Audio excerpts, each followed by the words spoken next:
Central Europe, northern Lower Saxony. Summer work during the heather flow in a skep apiary.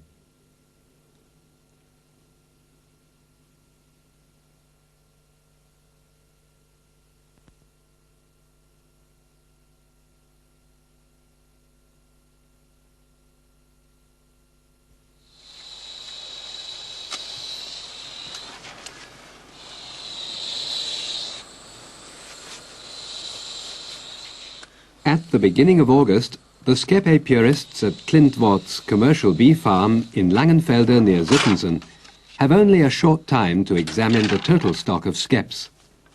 Since the end of the swarming time, they have assembled about 1,500 heather honeybee colonies on several large outstands. 100 skeps are positioned on the stand at Twistenbostel, about 18 kilometers from the bee farm. The bees in the newly reared cast colonies and the original stocks have increased in the skeps during the past 6 to 8 weeks and built out their combs.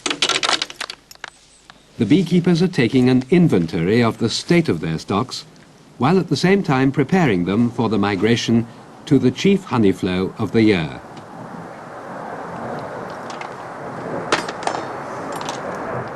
The colonies should consist of as many workers as possible to optimize the yield of nectar and pollen. That is why the apiarists pay special attention to the state of the combs.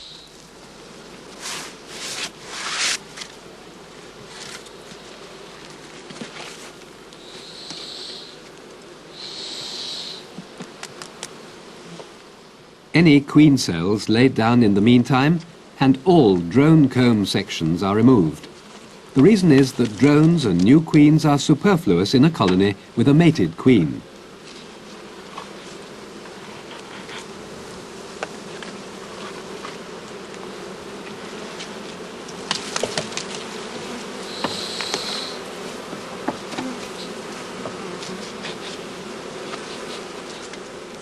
Drone comb is often built up right into the crown of the skep. By cutting it out, the beekeeper encourages the bees to build out new combs, which they can then fill with stores.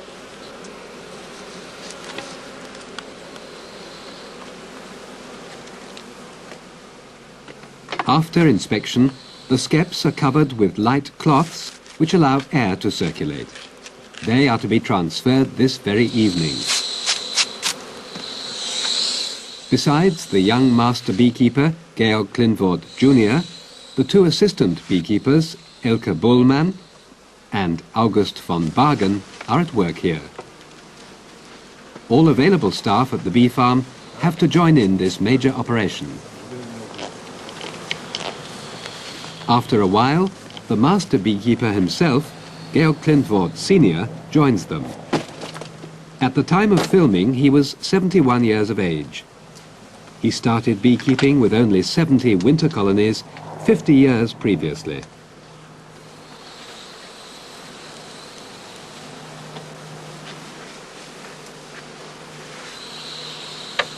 The empty feeding dishes are now laid aside.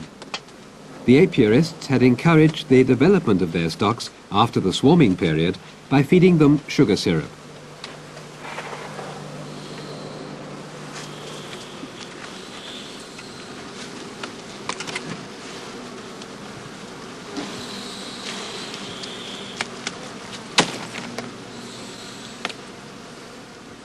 In the pieces of comb removed, one can see drones in all stages of development. Fully developed drones, just about to emerge from their cells, and larvae. Without being fed by the nurse bees, they will soon die. The pieces of comb are meticulously collected together. As soon as the beekeepers find time, they will be pressed to summer wax.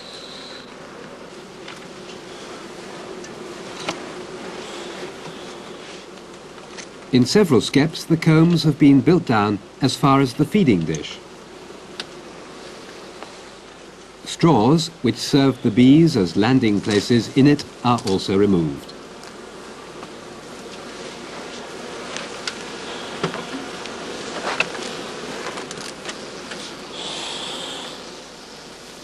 By blowing smoke from his pipe and by tapping lightly, the beekeeper makes the bees detach themselves from the combs. It is important to work quietly and gently to avoid frightening the bees.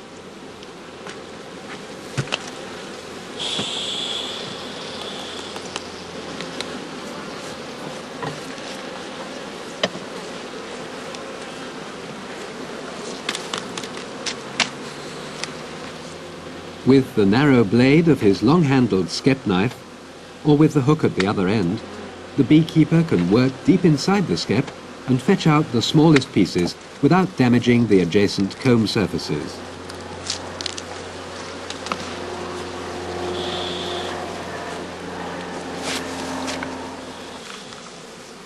The square gauze cloths have to be pulled tight round the perimeter of the skep to prevent the bees escaping from the basket in transit.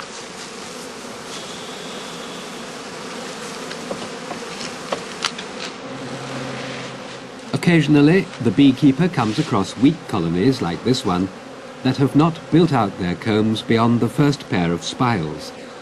As it is not worthwhile taking a stock like this to the heather, he leaves the skep open. In addition, he marks it with a twig or with a wooden sticker.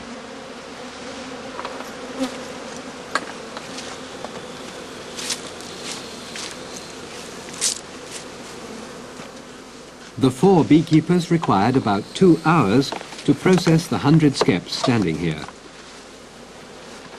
After a short break, they will proceed to the next outstand.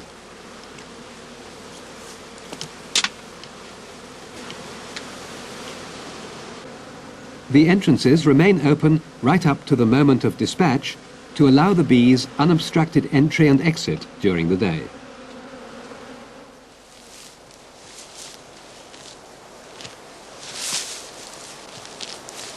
For stuffing the entrance holes, the beekeeper is looking for suitable pieces of moss in the vicinity of the stand. He places it ready in spaces on the shelves. On other stands, he makes use of grass as well.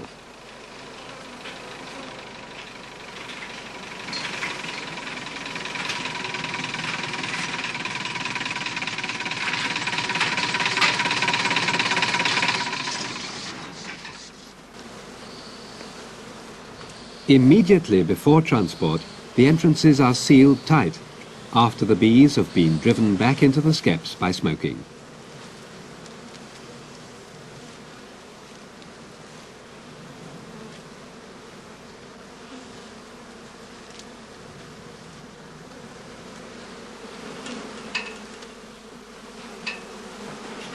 Bees which were still out foraging will beg their way into other colonies and thereby increase their strength.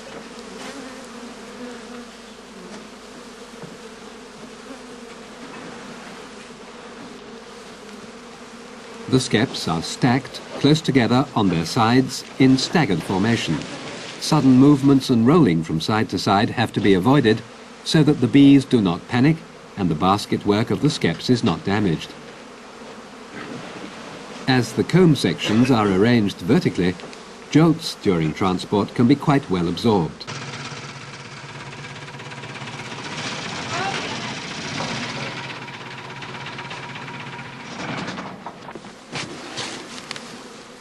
The entrance holes are always on top.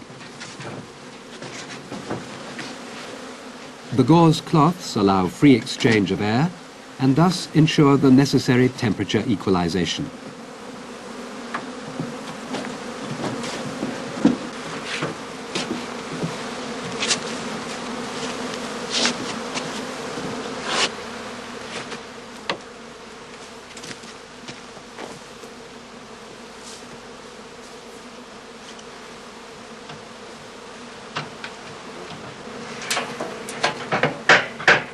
The small number of skeps left on the outstands will be collected up to enable the beekeepers to look after them more easily on one stand. Very weak colonies are united or later added to another colony.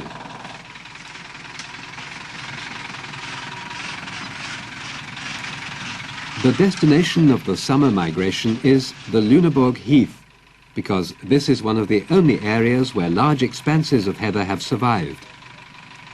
The beekeepers have to travel anything from 60 to 120 kilometers to get there. This long-distance migration did not become necessary until 30 years ago. Up until 1955, there were sufficient heathlands in the vicinity of the home farm. In those days, the skeps were transported by horse and cart.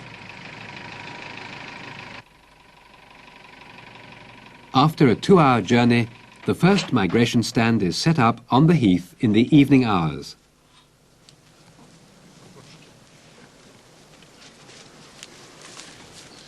The heather stands are vital to the skep apiarist. All his efforts so far this year have been directed at getting the bees to harvest heather honey. All the foraging, the feeding to tide over gaps in nectar flow, and all the other beekeeping measures have served to increase the number of colonies and to promote their development up to the heather flowering time.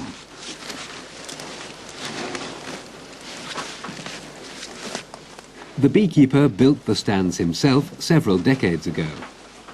To protect them against wind and rain, they are often located on the edge of a coppice. They are aligned east or southeast so that the skeps catch the earliest sunshine.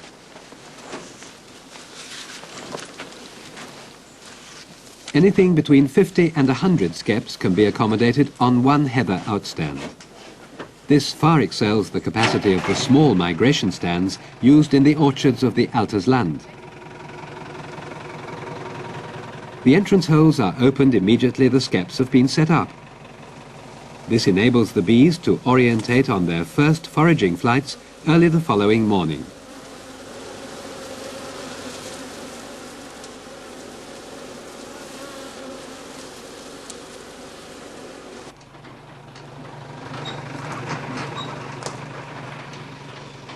A second heather outstand is filled with the skeps loaded near Twistenbostel. Both stands are situated in the southern part of the Luneborg Heath near Meinholz.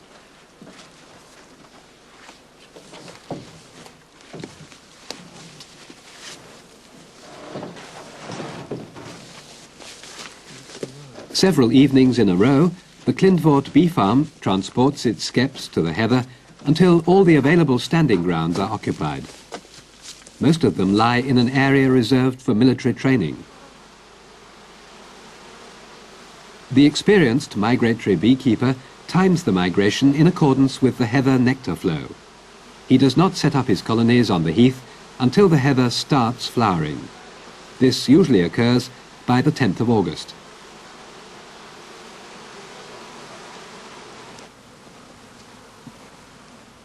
After the shake-up during transportation, the bees need some time to settle down in the skeps and get accustomed to the new location. When the master beekeeper visits his stands the following day, he takes care to protect himself very well at first. There must not be a single gap between veil and jacket.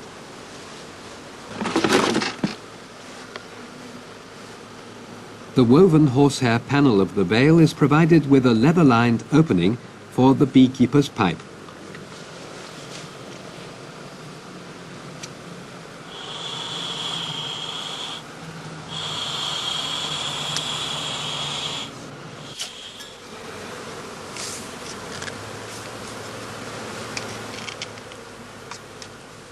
Up until the time when the heather is in full blossom and nectar flow, the bees need feeding to tide them over the gap. A shortage of food would impair the queen's laying activity and endanger the brood in the nest. And as one has to reckon with substantial bee losses in the heather anyway, lack of food would considerably weaken the stocks.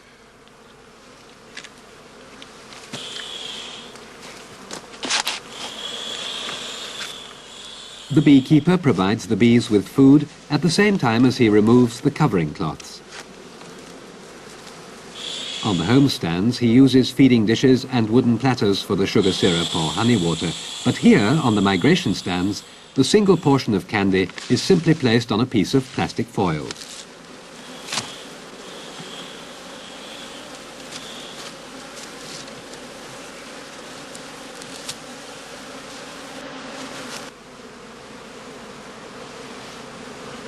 On a hot August day like this, the beekeeper cannot hold out long under his veil. He takes advantage of the opportunity to stuff his pipe again. Dried tansy leaves are used for this purpose. Each colony receives a portion of about 2 pounds of sugar candy. This bee food takes some time for the bees to assimilate, so they have provisions for several days without a surplus of food occurring, which the bees would put away in their combs.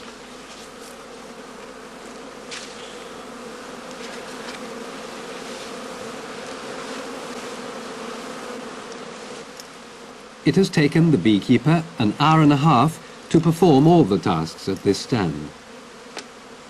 The covering cloths are kept bundled up until they are taken home again.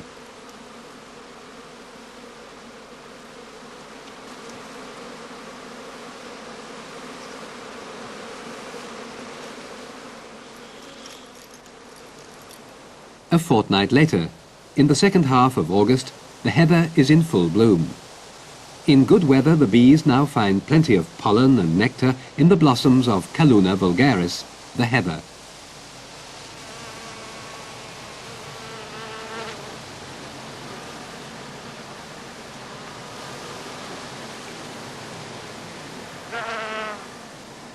Every 3 or 4 days, the beekeeper does the rounds of his 15 heather outstands to inspect the state of the stocks, as here near the small town of Dorfmark.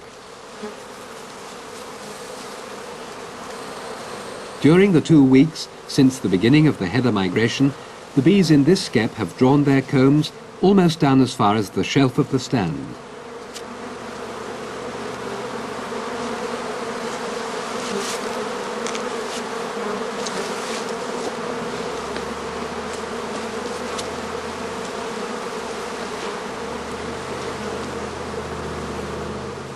In sampling the skeps, the beekeeper is keen to see whether the bees are already storing honey.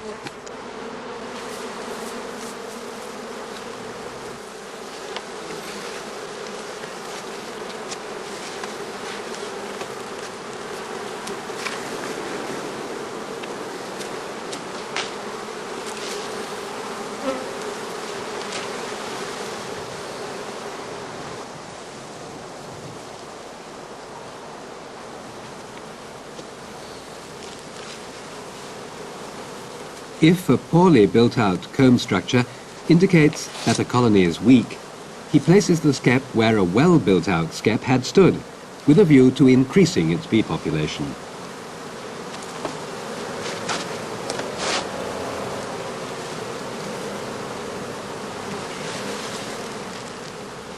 The weaker colony is strengthened by the foragers of the previous strong stock returning to their accustomed location. To optimize the honey harvest, all the skeps should be equally populous and well built out.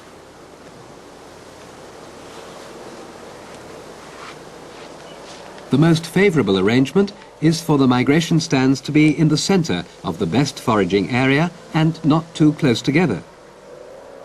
The fact is that large, continuous areas of heather, like this one on the Raarberg slopes, are becoming less and less common in the Lüneburg heath these days. Grasses and birch trees are proliferating since sheep grazing has been on the decline. Especially in the military training areas, which occupy a major part of the heath, woodlands are gradually taking over.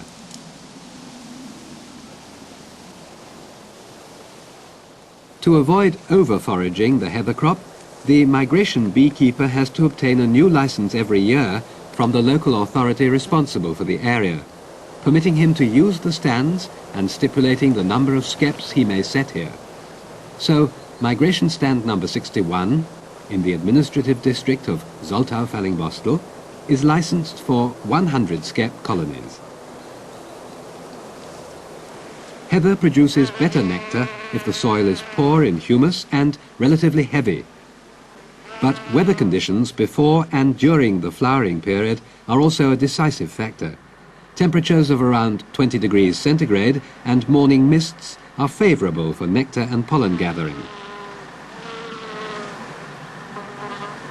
But if long periods of low temperatures and drought prevail, or cold, rainy conditions endure, the bees will start to eat up their stores of honey.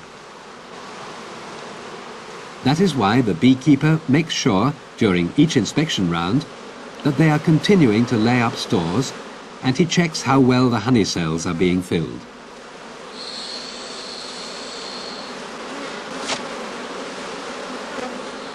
The skeps have been standing in the heather for 3.5 weeks now. If favourable conditions endure, the beekeeper will let his bees work for him for a further week, before taking the stocks back to the bee farm around the 15th of September.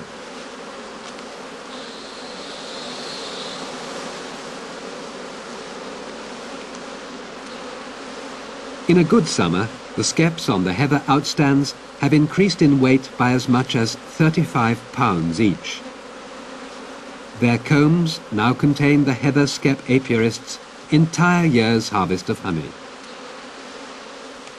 After the bees have been shaken out at the home farm, the beekeepers will start to break the combs out of the skeps and harvest the honey.